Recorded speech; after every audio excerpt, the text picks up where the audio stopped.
那你后来那种对你的影响是什么？就是反而你有机会可以打不是说正规，就是 SBL 有机会。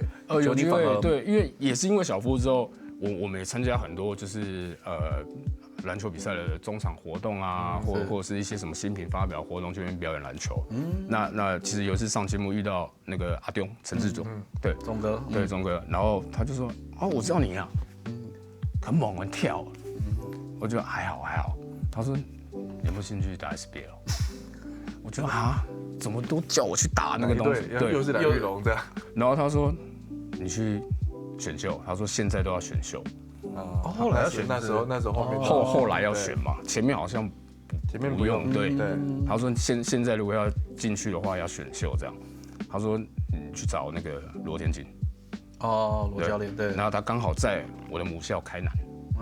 我就回去找他，然后他就帮我写推荐函。对。对，他说不管有没有选到，就是你有参加这个，你就可以进去。后面就可以。对。后来我就去第8届，我是第8届的。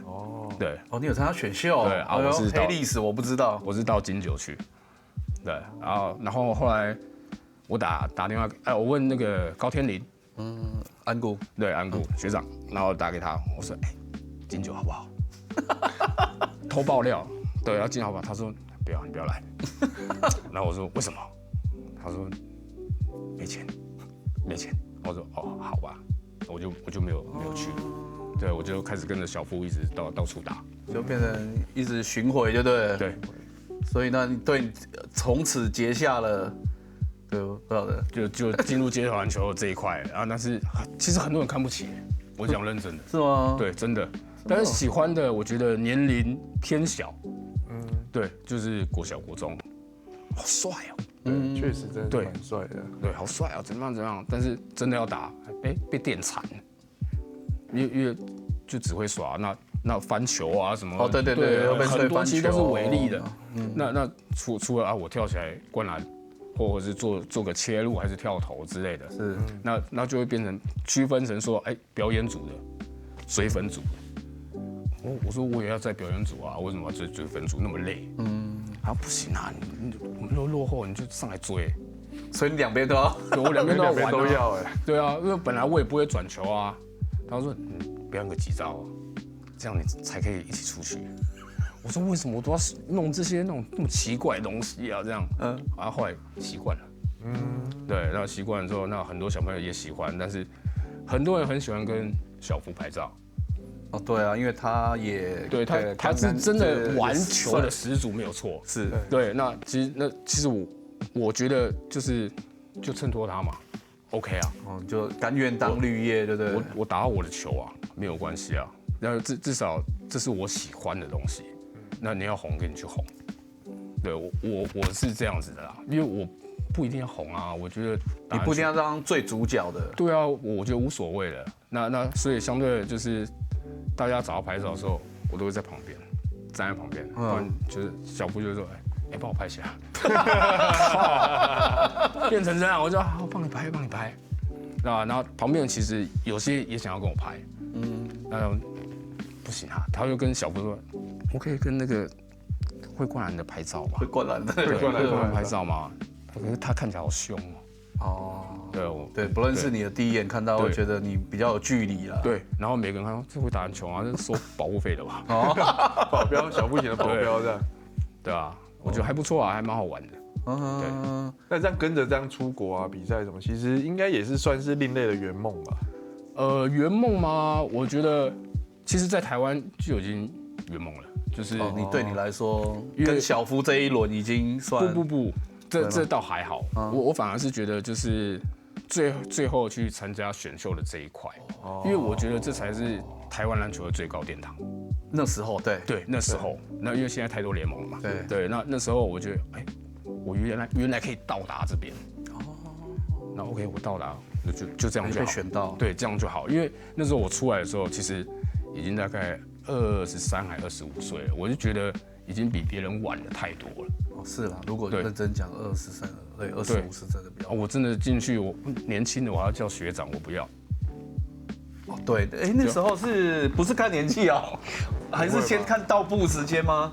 不是没有吧？啦应该不是看，年纪还是会对啊，尊重我记得年纪啊，不，篮球我觉得就是先来后到了。我记得好像不是，不然那像冠伦后面才来，你还是叫学长啊。但有时候开玩笑的时候会说你龟挑哎，没有，开玩笑的时候私底下，对，可是所以你会觉得啊，那自己的包袱啊，对，也是，因为我觉得这样子进去，我好像比他们都就是落后很多。那我要追他们的话，可能又要再用个3-5年。那我觉得那时候也差不多要老了。对啊。那与其这样，不如在外面打球，让人家知道我是谁就好了。对。所以对你来说，在 SBL 选秀上被球队选到，就算是圆梦了。因为我已经到达那一步了，但只是没有进去嘛。对啊，没有持续下去啊。对啊，因为你后来那个都有学长，不是学长，就是朋友讲出来这样子。对啊，对，不过这是过去式了。对啊，我还蛮多朋友也到现在都还在里面啊。对啊。那讲到这个，其实你现在42嘛，还在打。对。然后我不知道那对你来说，就是你真的就是除了喜欢篮球，然后还是说现在除了喜爱以外，为了健康而持续在其从事实这个运动。健康是一定要。那这只是我从以前到现在对这一块运动的一个热忱在执着。就虽然不能用它赚钱，但是我可以用它认识很多各行各业的朋友。那哪一天可能我家里水电坏掉了，我这朋友打篮球了，哇塞，水电师傅。对，那我可能出了状况，可能撞车有保险的，就我到处都有认识的。真的所以听起来感觉连五金行老板都认识用来交朋友了，还是真的有，还真的有。那以后那什么人气的也有啊，人气有，都有。那我们知道，我们就认识你之后就知道，反正什么坏掉我们也不用找什么，就小学我们那什么坏掉，麻烦你了。然后可能没问题，小学可以处理啊。对啊，那其实我们节目除了运动以外，当然还有亲子嘛。对，然后就让我们开录前，小学还开玩笑说，这个因为我们这一集的标题其实最黏人的防守是儿子。没错。对啊，那我们跟大家聊一下，就是现在无论去外出，然后或是真的去外面打球的时候，对，其实儿子都会想要跟。那我不知道你第一次的那种感觉，你是开心的还是很排斥？你干嘛啦？你就是去旁边啦。我很矛盾，因为其实现在儿子大概3岁多一点，其实还没到4岁。对，那他其实算蛮聪明的。我一个动作他就知道我想干嘛。你有没有想过，其实是你老婆？爸爸要出去，爸爸要出去，快点！有可能是阿妈在偷偷旁边讲，爸爸别去怕给我哦。对，有可能是这样。但因为我会觉得，我在家其实上衣不穿，那他只是看到我穿衣服了，就要出，他就开始准备了。爸爸，我要去。我说我没有，我买晚餐。我要去，我要跟你去买晚餐，因为他还蛮会讲话的。然后我就说好，那我带你去买晚餐。买完回来我要去工作了。你刚刚说我用工作来骗他。对，然后他就好，他就很高兴，因为他喜欢跟我出去嘛。那我就带他去可能便利商店买东西。晚餐买好了。回来你要乖乖在家我先走了。就出去之后可能没有10分钟，我老婆就打来了。喂，在哪？我刚到。他说你儿子尿布不换呐？回来给我换尿布。那好险，我打比赛的地方在附近。我真的是冲回来，先把10把尿，把完之后把他骗到房间，我再跑出去打球。所以他换尿布是说我要爸爸回来帮我换，我要爸爸换，不给老婆换，不给妈妈换，不给阿妈换，哇，就要爸爸。对，他宁愿可能大小便，自己红屁股，对，真的是这样，口袋叼菜，对，他甘愿，对啊，甘愿，对啊，我等你回来，我所以你矛盾的点是什么？我矛盾的点是我很想带他去，但是我又怕他不受控。因为他这个年纪，其实讲什么他其实知道，但是做不到。对，而且我尝试过带他去，带他去一个比赛，那时候是晚上嘛，我想算了，带他去好了，不然他一直欢啊干嘛的，他就带他去了之后，衣服换好了，先发，对，上去了，开始了，爸爸，我要回家，你下来。我说等一下，我先打球，等一下，我不要，你下来，开始哭。哇，完蛋了，跟旁边暂停，换人，暂停，然后我想暂停了，我先去犯规，暂停下来，衣服换完走回家。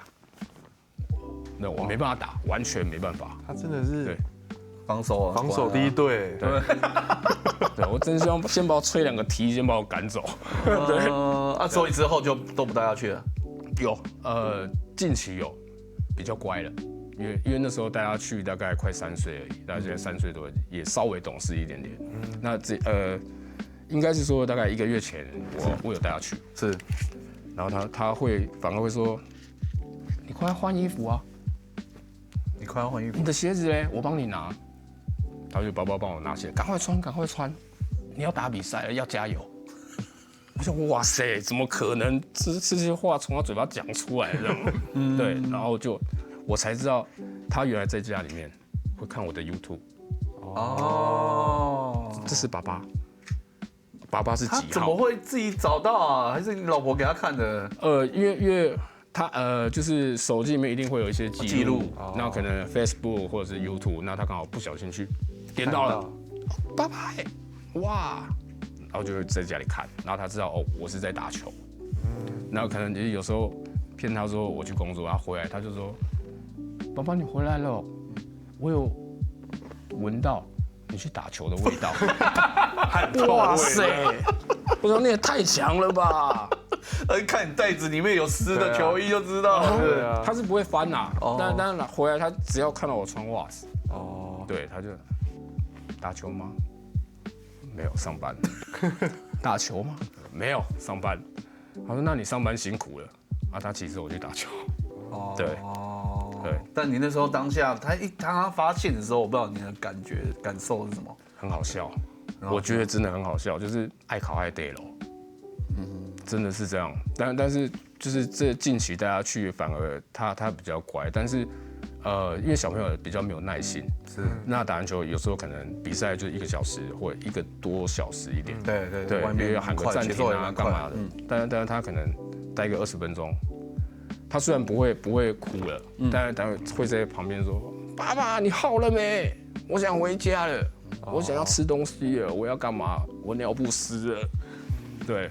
那这倒还好，我说你再等我一下，我会跟队长，可能队长喊个暂停，没有喊个暂停，然后暂停下，你乖哦，安抚一下，对你乖，等我打完，我带你去买冰棒，带你去买糖果，对他才说好吧，那我等你，对他反而会比较听话一点。那他在旁边会不会跟曹哲说，那你给我手机，我在那边看？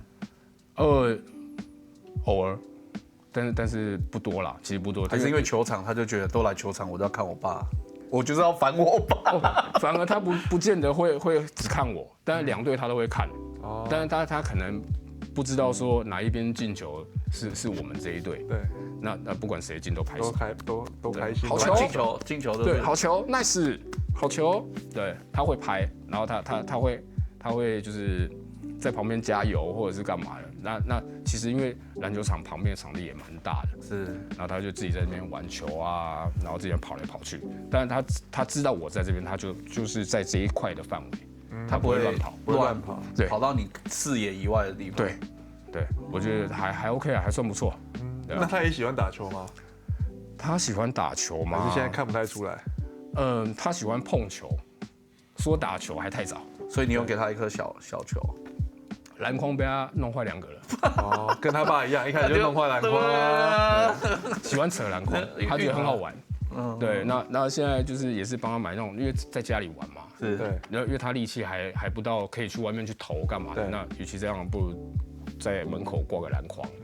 对，然后拿就是买了那个没有声音的篮球，不会吵到邻居嘛。对，然后他就会开始模仿街头篮球的动作。因为看我的 YouTube 嘛，哇，用球滚胯下，然后在身上那边转，他会啊，他会，但是因为手太小了，对，只能在这边这样子跑来跑去，然后这边转球啊这样子。他说我厉害吧，我比你厉害了，你要带我去，哇，我就说下次我直接教你更厉害的。对，所以他真的会叫你教他一些厉害的，还是他现在都是学 YouTube 里面？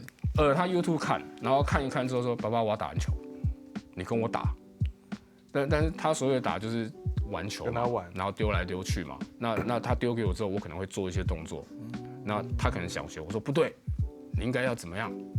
然后他就边弄，他说我不会，我说没关系，你长大就会了，你慢慢玩，但是你不要丢到东西。那很重要，对，这很重要。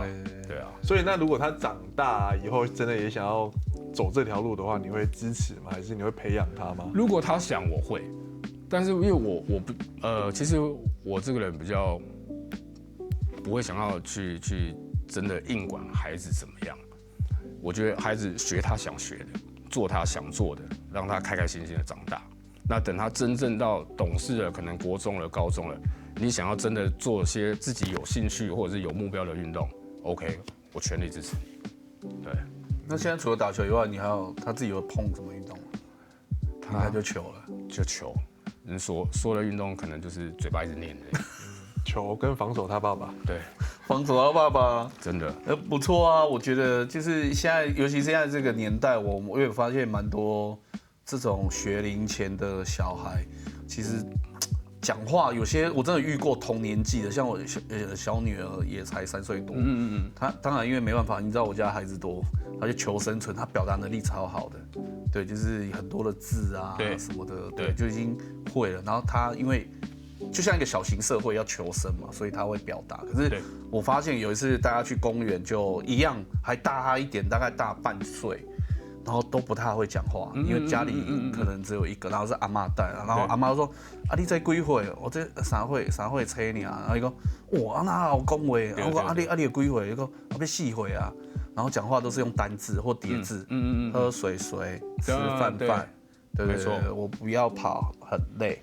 对，然后这跟家庭环境都有关系。对，所以我说你这个也是一个技能解锁，好不好？对啊，但是我带他去球场，他就是可能队友就是说，他看得出来蔡琴爱 g 对，做菜市场的小孩，那么会讲话，然后那么会跟人家 social，对，E 人啊，我们讲 E 人跟 I 人，对，大一就对，对，真的。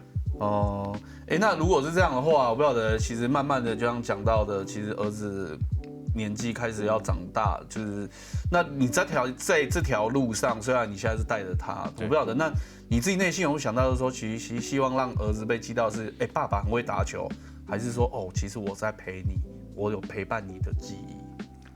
我两者都会想，对，不能输了不输，少了一个都不行。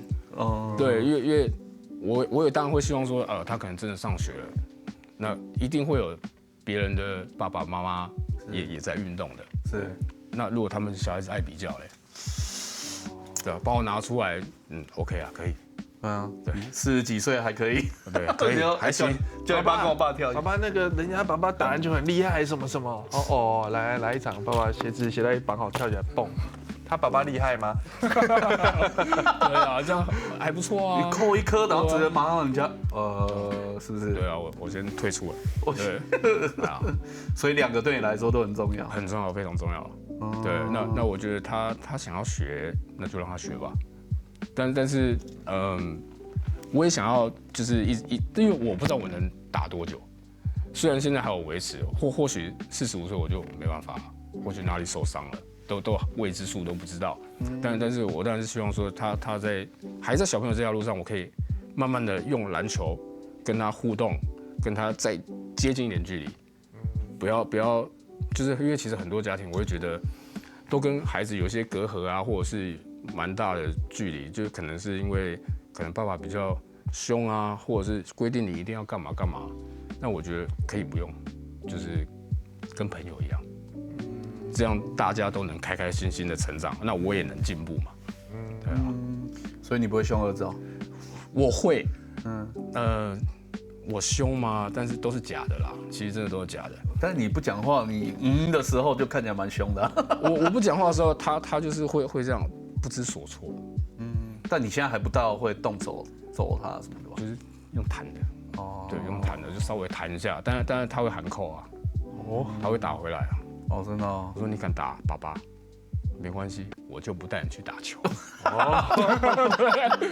我以为说你要打，然后讲说这有没有可能达到他的目的？耶，爸爸不出门啊。哦，有可能，也有可能。所以他就一直打你啊。其实他比你聪明，他已经预判你的预判，真的。我爸爸会说，如果我打他的话，他不带我去打球，那太棒，爸爸可以留在家里，他就一直打。对，可以陪我了，对啊。真的哎，因为他真的是我去哪，他真的都想要跟着我。对，反而他不黏妈妈，我就觉得，为什么都不黏妈妈？我在家的时间比较少哎。确实，这有可能啊，因为你可能忙工作，主要都是。对啊，我工作时间其实蛮长的，我凌晨就要出门了。对，然后一直到下午我才回家。那回到家可能累了休息一下，那我可能去比赛了，或者是我可能睡觉了。对，那时候正是他精力旺盛的时候。但其实有时候我可能比较没耐心的时候，就是我没睡饱，因为其实我是一个很好叫的人。那他可能精力旺盛的时候，就是一定要把我叫醒，爸爸打篮球了。打篮球，我说还没啊，时间还没到。他就说你跟我打，不是出去跟我打。我硬着头皮还是要跟他起来玩嘛，可能玩个2-3分钟。我说 OK， 这样就好，你让爸爸休息。不要开始了。我就讲好了，够了。他就开始用哭的啊，或者是妈妈爸爸欺负我。我说对，我就是欺负你啊。悲情公式。对，不理他，继续睡。那他看到我真的睡着了，他就安安静静的去玩他的球。至少他是还蛮懂我的啦。对啊，我觉得还不错。所以你们也会一起看电视的比赛啊 ，NBA 啊，或是不会，不会，因为你平常看你比赛就好了。他就是看我的 YouTube， 忠实粉。他说先把爸爸那些招数全部学起来，再来找我。因为我自己也，其实说真的，我不看的。NBA 我几乎不看。在 Kobe 还在的时候，我还会稍微看。那当他过世之后，我就再也没有。老邦年代你就不看？我其实不喜欢他。OK。对。好啊，那在觉得难得的机会啦，可以来啊。那想说，我一样不免俗的，还是要替我们运动 DNA 的朋友们，就是跟大家分享一句，因为刚刚讲到了，除了分享你在篮球的心路历程，对，然后包含你觉得有圆梦的那个时刻，甚至于刚刚讨论到可以防守你的小孩，对，那有没有一句话可以分享，就是你在这个段40几岁的心路历程里面，跟大家分享一句话或是一些建议？因为我觉得我们其实都是素人，不像那些职业，但是主要家庭工作先顾好，这2样先顾好，你多余的时间你再去做你想做的事情，至少家庭和谐嘛，不会吵架，那不会有争执。那跟家里面的老婆啊、小孩子又可以处得很开心，但是你要坚持做自己，你该运动的时候运动，那你该干嘛的时候就该干嘛，不要说哦，我今天想要运动，那我不工作了。我跟我老婆说哦，我今天要打球打一整天，不行，因为你没有收入，怎么去养这个家？那坚持自己，那把自己对自己热爱的运动热忱，可以在你自己控制的时间里面。就是尽情的去做你这些运动，然后打你的篮球，但是回到家麻烦你就当一个好爸爸。对，今天非常感谢小璇的分享，也希望以后对了，就是认识你的爸爸就知道他了，就不要再跟他说，跟你爸一对一。对了，好了，玩笑话，谢谢你来节目。好，孩子不一定会走你的路，但一定会记住陪他走路的人。真正的运动 DNA 不是球技，而是陪伴一代走向下一代。欢迎 DNA 运动 DNA， 无论你是用 Apple Podcast、Spotify、KK Bus 或是 YouTube， 按下订阅，一起来跟我们学习运动，教会我们的事。也别忘了追踪我们的 IG 和 Facebook， 搜寻运动 DNA， 留言跟我们分享一下你陪孩子一起打球的经验。运动 DNA， 我们下集见，拜拜。